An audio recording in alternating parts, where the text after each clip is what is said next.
Good evening, ladies and gentlemen. Welcome back to another episode here on European Confessions. The following story that you're going to be listening to, it comes from a translation of a message that I received, and the translation of that message, it reads like this. Hello, Brother Nashi, how are you? Can you please post my own story as hidden identity? If you ever meet a Ndebele speaking woman that will be trying to speak to you, to talk to you in Shona, using broken Shona, just run away with your life.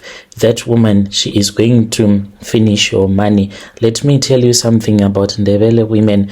When they start to speak with you in broken Shona, they will only want one thing from you: your heart, your love, and above it all, your money. This is what happened to me. I ended up forgetting about my heart, my Shona wife that I had left back home in Zim. This is how I met this woman. I came to South Africa and I started working. I would go around different villages and locations here in South Africa, and I'll be helping people that were renovating their houses, and I was making good money. So I blame my wife, because my wife, she really never liked to stay in South Africa. So most of the times I'll just see myself as if I was a single man, because my wife, she grew up in the villages and she just enjoys staying in the villages, and she did not want to come and stay with me permanently in South Africa. So my wife was also traumatized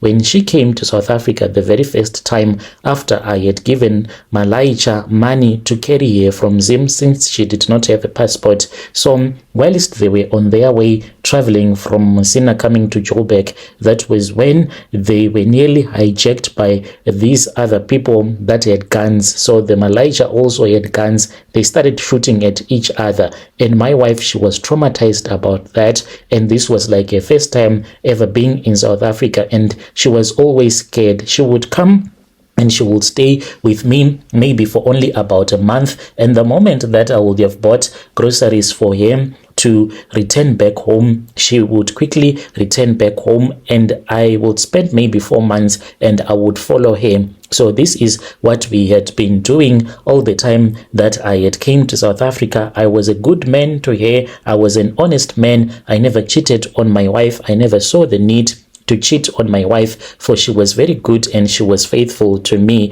So it then happened that I got a piece job. There was this other South African family that had hired me. They wanted a bricklayer because they were in the middle of renovating their RDP house. I went there with my boys, and whilst we were working, this couple, they really had a big problem. So they tested me the first day, and they saw that if they would tell me that they don't have electricity, I would give my boy maybe 20 rand to go and buy electricity. Another day it will be 30 rand. So each and every day they will tell me that there is no electricity, and they knew that me and my boys, we would want to cook some food during lunch, so we were using their stove. So that day when I met this Ndebele speaking woman from my own country, she comes from a village there in Gwanda. I wanted to charge my phone, because at the place where I was staying, the landlord, he was stealing electricity from Eskom. He had breached his meter box, and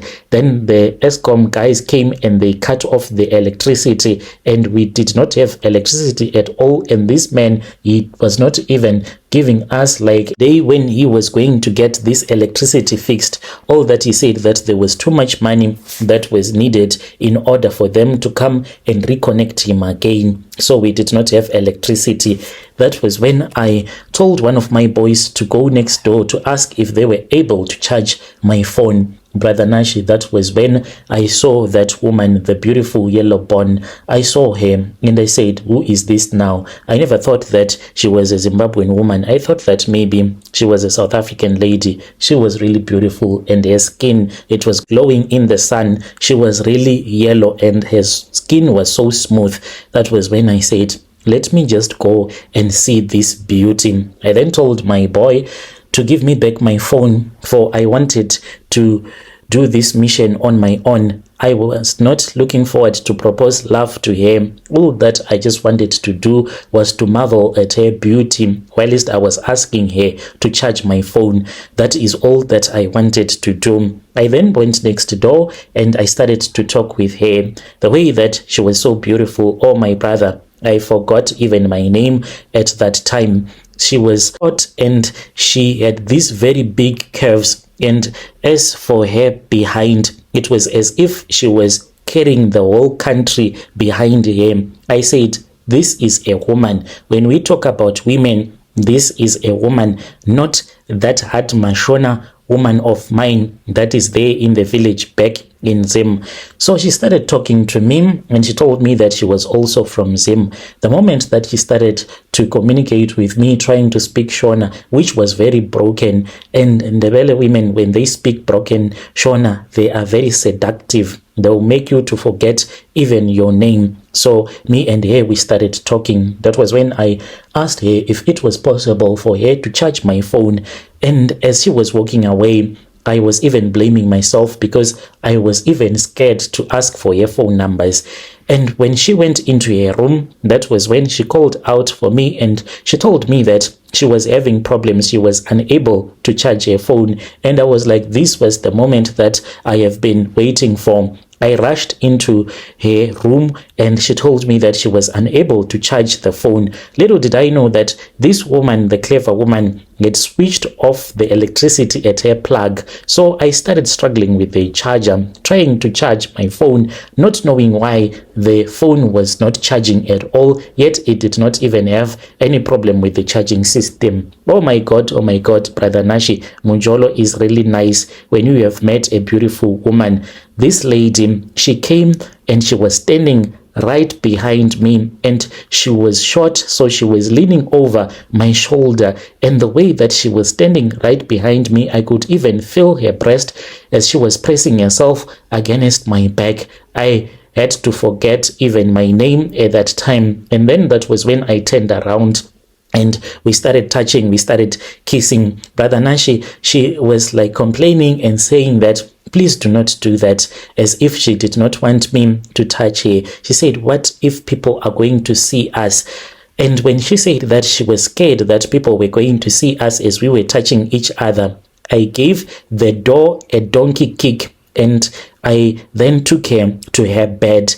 She started undressing me in the most romantic way, like my wife had never done in her entire life. So when she removed all of my clothes, that was when she said, oh, your pubic hair is too big. And that was when she took a shaving stick. She took this nice towel and she spread it on her bed and she said, you can sleep here. Then she started to work on me as she was shaving me. After that, she boiled some water. She put the water in a dish and she told me that she wanted to bath. She only wanted me to wash my manhood, and she was the one who was going to be doing that. I went there and then she started washing my manhood. And when she was done, Brother Nashi, that was when she just forced it in her mouth. And then that was when I started to celebrate. I thought about my wife. Me and my wife, we used to fight about this. My wife, she is that type of a woman who is a hard Mashona type. She does not want to be romantic with you in bed. She will tell you that it is evil. The things that you are doing, it is demonic. So I used to tell her that as a woman, you are supposed to do that to your husband, to just put his manhood in your mouth just for once to make him to enjoy. But she will say that that is very bad and it is demonic. That this woman, she was kneeling in front of me and she was busy playing her games with my manhood. And I was celebrating. I was like, my Ndebele woman, oh, my Ndebele woman. She then took me to the bed, and when she undressed herself, that was the most amazing thing that I had ever witnessed in my life. The way that she was beautiful. From the outside, she was a yellow bone, but when she removed her clothes, she was even much more light-skinned. I had never enjoyed like that in my entire life. I promised her that I was going to marry her that very same day, and I started staying with her. That woman, she finished off all of my money.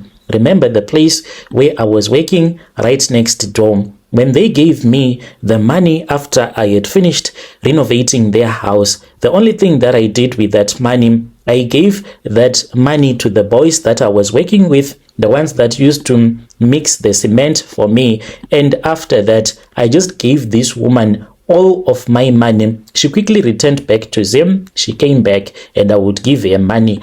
I even told my wife that I did not even love her anymore. I had now found my soulmate. By the time that this woman broke up with me, I was not even hurt. There are those type of women whereby if she breaks up with you, you will cry. But this woman, after she told me that she no longer loved me, I just knelt down and I said, God, thank you. Thank you very much for removing this woman in my life, because she had finished me completely. I never did anything with my money apart from giving her the money that I would have worked hard for each and every day. This is my own confession, and I just want to give advice to other men out there.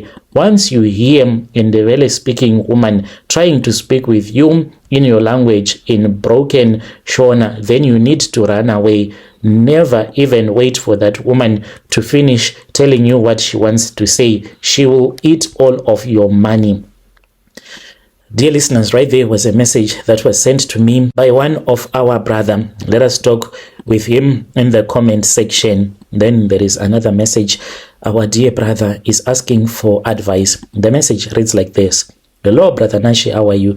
Can you please post my own story as hidden identity? I am a man that used to stay in Cape Town in South Africa. As for now, I have been in the United Kingdom for just over 3 months now. I am a Zimbabwean who is staying here in the United Kingdom, but me and my wife, we used to stay in South Africa, and then we managed to get my wife to Europe. Then after that, she kept her promise and she then helped me, and now I am living here in the United Kingdom. I am on her visa as her dependent. So to everyone that is back home, it looks like I have finally made it, like it is a start afresh for me. Yes, I feel much better, and we have big plans, me and my wife. Like now, we need to bring some of our relatives so that they can also have something to do in their lives. But what my relatives do not know is that my heart is breaking each and every single day, and I am dying inside, and I need advice. It's not like I miss my country or I miss Africa, but it is because of the things that happened after I had stayed in South Africa for 2 good years, whilst my wife was raising some money, and I never even cheated on her. Yet I was working as an Uber driver. There were women who used to throw themselves at me, but I knew that I had to focus. I knew what I wanted in life. But when I came to the UK, after sleeping with my wife the very first night, 3 days later, that was when I found out that I had this STI, they call it drop or chlamydia, after I had made love to my wife. So my wife, her name, I'll call her Tsitsi. She came to the UK before me as a caregiver. We were married traditionally before, and then that was when we went to court and we had our wedding in court, and we promised each other that we were going to remain faithful. I was even scared that I was the one that was going to cheat on my wife, but I managed to remain faithful to her. There was even this woman who used to stay at the same complex where I was staying. This woman, she even came to me one night and she tried to force herself on me, and I told her that I was not that type and I did not want to sleep with her because she was married. So Brother Nashi, this woman, when she tried to force on me, when I refused, I thought that maybe my wife would be doing the same. She was not going to cheat on me. I have not yet found any evidence as for now that my wife had been cheating on me, but I'm so confused. Like, where does this STI come from? Yet I never slept with any woman and she never slept with any man. Yet when we slept together, I got an STI and she was even refusing to go to the doctors with me. So when my visa was finally approved, I came here. I was even crying because I thought about the way that we were going to enjoy, me and my wife. I was going to hold my wife again. And when I landed, my wife, there she was, she looked looked even more beautiful. She told me that she had been going to the gym regularly and she was really beautiful. That night, I made love to my wife, but what surprised me was that she kept on complaining as if she was in pain, as if something was wrong. 3 days later, I was in pain. I felt the urge to go and pee. When I went to the bathroom, it was so painful. I had to scream in pain just for the little pee to come out. Like after each and every couple of minutes, I would have the urge to go and urinate and nothing will come out. So I told her that I was not okay. She told me that maybe I had a fever since I was used to the climate in Africa, and now that I was in Europe, maybe that was what was making me to get so sick. And she said maybe it was even flu. So that was when I said, no, I cannot take it anymore. Let us go to the doctors. She refused and I said, I am going all by myself. She then said, okay, get in the car. We then went to this other doctor. The doctor did not even hesitate and told me that it was drop. I had an STI and I did not want to believe it. I asked the doctor if maybe I had made a mistake and I had gotten this STI from a toilet seat, and he was like, no, either your partner gave it to you or another person that you had sexual intercourse with, the person might have given you this STI. Yes, he said it was an STI. I really did not know what to do. I was given antibiotics and she was also given her antibiotics. I later confronted her that night and I was in pain. That was when she gave me this excuse, and I want other ladies out there to help me. Is my wife lying to me, or is it possible? Has it ever happened to another woman out there? My wife told me that she has been using this soap to wash her private parts, so it is possible that she might have gotten that STI from the soap that she has been using.